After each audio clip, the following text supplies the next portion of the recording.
Mulane kula niku syukur ora pegatan. Umume wong alim pegatan. Kula ora pegatan wis syukur. Mbok sampean ra roh, pokoke saiki sing penting ora. Mbok sampean nek kare pangeran sing roh. Sok. Imam Sibawi. Niku senengane ngarang kitab. Imam Sibawi darani Sibawi iku mergo ambune kaya apel. Guanteng Mas. Wis ora ambune kaya apel, Mas. Ora aku ya, Imam Sibawi ora ambune kaya apel. Kabeh wedok-wedan jenenge Imam sinten. Guanteng tak jek enom. Pas dekne alim pas umur-umur produktif sekitar 36 32. Walim. Iku dalun bojone ngenteni dikumpuli ya menulis kitab iki dipindah kitab nulis. Nganti pirang-pirang jilid jenenge Alkitab. Karena jenenge kitab dene mau Alkitab. Dalam bahasa Indonesia kayak Injil. Bahasa Indonesia muni Alkitab. Bahasa Indonesia muni Alkitab doang. Injil lah sembrono Imam Sibawi.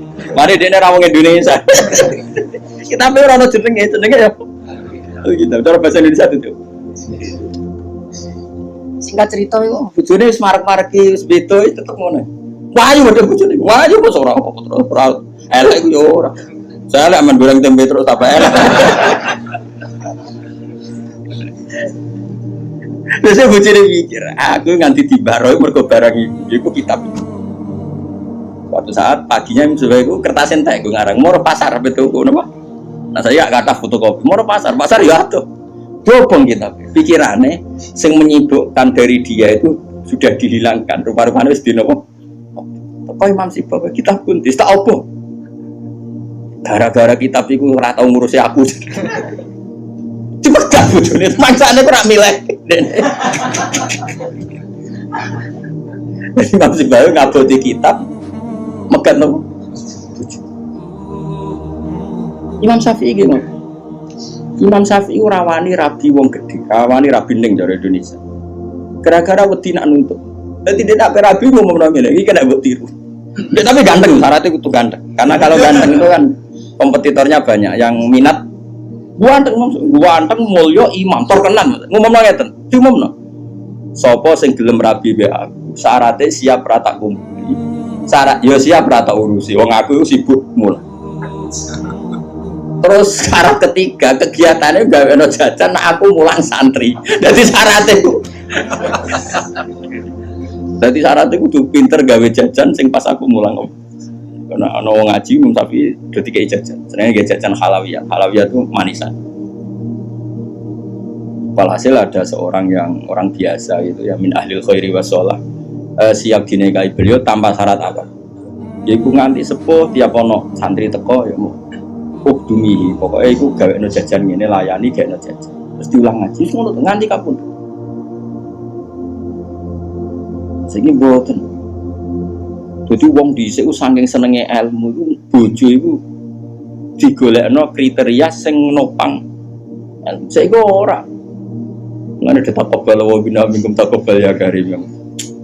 Kulo susah. Wah, kayak wong alim tuntas, yakin gara-gara situ tuntas pur.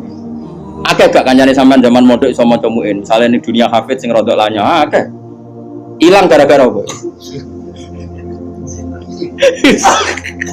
Oh ilang Mas. Oh ilang. Jajal lah wis nglacano omah. Lacano omah ada istiqomah nggih pengajian apa ekonomi kocar. Oh, keranyam. Makanya menurut saya, wong alim apike iku untuk ning sing anake kiai sing ya di tradisi berjuang itu relatif gampang. Ukarane itu terkendali. Misalnya, tapi tidak harus ning gede loh. Pokoknya ya, sing di tradisi berjuang lah. Bahwa hidup itu biasa berkorban untuk nopo berjuang. Kalau ndak itu habis gitu. Kalau nu ngerasa non, tapi tidak harus anak kiai gede buatan. Pokoknya anak yang soleh lah. Kok nak misalnya soleh, kan pokoknya anak PKI lah, pokoknya saya angel teman suka. Oh ya, yang penting ngerti pentingnya nopo. Aku lalu ngerasa no, saya itu berkali-kali misalnya di rumah itu ngaji sampai malam. Terus pagi tadi subuh saya ke sini, subuh berangkat dari rumah terus tadi jam 2 sampai sini. Terus sekarang saya ngaji, nanti malam ngaji, besok saya ngantor ngaji. Nanti pas datang malam Rebo, paginya saya ngaji. Sama tafsir Jalalain yang grupnya santri-santrinya bapak. Terus kemisnya ngajar. Kalau kemis ngajar di sarang. Terus Jumat itu saya ngajar di Kudus. Terus begitu siklusnya. Jadi bojo mangan ora mangan ya ora pati roh. Aku yang ngomongin anak kiai di keramat dhewe aja ngenteni keramat. Dadi dan tingko ya pokoke padha uripe ngono.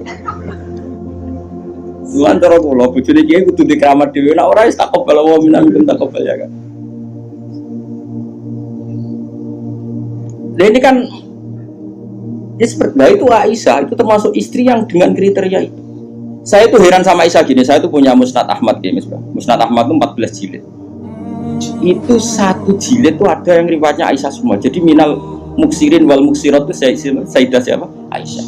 Dan anehnya dalam satu jilid itu Fuad, yang diceritakan Aisyah tentang Nabi itu pasti yang sisi hukum. Bukan kenangan Nabi tidak punya uang atau taruh saja gini. Sebetulnya nggak ada yang dimakan untuk sarapan itu kan masalah kalau bagi istri sampean. Nggak masalah besar nggak kalau istri sampean jam 8 masih belum ada yang dimakan. Oh, perang Brontoyudo. Itu Sayyidah Aisyah ngenangnya enteng saja bahwa pernah peristiwa itu terjadi dan Nabi ngambil sikap ya kalau nggak ada yang dipakai sarapan ya saya puasa. Aisyah ya oke ya Rasulullah kalau nggak ada yang sarapan ya kita puasa. Kowe bayang no di bojomu ayo. Nang nganti kiamat. Kok segampang itu menyelesaikan masalah ekonomi masalah. Dan itu Aisyah cerita ada dalam konteks dia kecewa tentang keuangan Rasulullah, cerita dalam konteks bahwa puasa sunat itu udah harus nginep niat. Buktinya Nabi pernah puasa setar setelah ada informasi gak ada yang dimakan. Coba kalau gak orang bener-bener sholihah.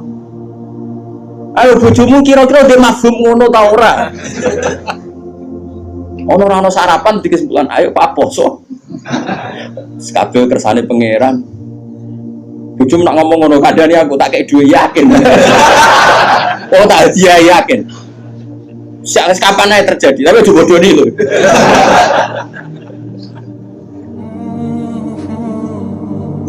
Oh itu garwane Nabi ku beda mbek bojomu. Sayyidah Zainab seperti itu. Sama tak ceritani. Sayyidah Zainab itu melihat Nabi itu iktikaf di masjid. Itu langsung garwane Nabi itu bikin sawari itu semacam pegangan-pegangan terus jadi syariah, jadi pembatas. Semuanya iktikaf di masjid. Sekarang hitung saja Fuad. Andaikan Nabi tidak figur yang menarik di mereka dan andaikan Nabi adalah figur yang jorok, yang nggak benar di depan mereka, pasti mereka tidak ingin mengikuti Rasulullah Shallallahu Alaihi Wasallam. Neng dinggon garwa akeh itu sumber masalah, tapi garwane Nabi itu biasa kompetisi. Neng bab nopo ibadah. Makanya kata Ibnu Hajar al-Asqalani dalam kitab Fathul Bari, kenapa Nabi dikasih istri banyak? Wong kecangkeman wong wedok. Dan luwih kecangkeman bojone mergo roh elek. Tapi Nabi digarwa songo, semuanya menjadi sholihah, hafizah dan semuanya menjaga agama. Andai kan Nabi ada sesuatu yang masalah bagi Nabi, tentu ini akan keluar-keluar ning dinggon wong wedok ora iso nyempet apa yang dilihat dari suami. Tapi setelah ditinggal Nabi, mereka jadi perempuan-perempuan yang tambah handal. Sayyidah Aisyah jadi aktivis, iqamatul haq. Sampai nggak terima sama Sayyidina Ali ketika secara zahir lama sekali menangani siapa? Qatalatu siapa? Utsman. Meskipun ya itu masalah ijtihad, kita percaya Sayyidina Ali, ya percaya Sayyidah Aisyah. Sayyidah Maimunah ya sama, Sayyidah semua istrinya Nabi. Coba sampean lihat di hadis-hadis itu. Wiridan yang saya baca kalau ngaji tafsir Jalalain itu yang malam Selasa subhanahu wa bihamdi ada khalqi wa ridha nafsi, itu rawi-rawinya juga istri-istrinya. Coba andai kan mereka kecewa dengan Nabi karena melihat ada yang nggak benar pada diri Nabi, mesti wong itu kecangkeman kabeh. Nyatanya enggak. Bahkan mereka jadi figur-figur yang tambah solihah setelah dinikahi. Coba kenangannya Sayyidah Aisyah. Bojomu di kenangan ngene ta ora? Aku takon. Nah iya yo gawe-gawe. Aku yakin gawe. Jadi Sayyidah Aisyah, Nabi nak seling pangeran. Aku rak wis ayu ku gak kanggo. Ayo asal ayu, Mus. Ayu banget, ayu banget. Enom. Wong jenenge Khumairah. Wis ayu banget. Iku Sayyidah Aisyah itu kalau sehari itu malang, terus melumah. Iku Nabi ku nak wae salat ya nangis. Jadi Sayyidah Aisyah. Makanya terus jadi bab fikih. Boleh sholat di depannya itu ada orang sing turu. Nabi itu kan Nabi ora engke koyo kowe sholat arang-arang tapi di kamar nggon sholat. Wah kayak pol umat Islam zaman akhir. Wong ngarang-ngarang tahajud kok di kamar gon. Ya mesti tugani sajadah tok iku. Kelakuane wong zaman akhir dadi nek ana tamu kesane saleh wong ana gon. Tapi ora tau ono wonge tetep turu ngokor nganti esuk. Esuk disaponi kok sajate ditotone kaya-kaya bar kanggo. Ya Allah kelakuan kok ngono. Tapi mboten engkek ngoten, Kang. Ora duwe kamar gon.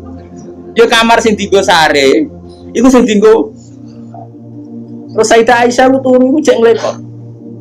Nabi salat, Allahu Akbar. Nangis Nabi. Wali naon Aisyah.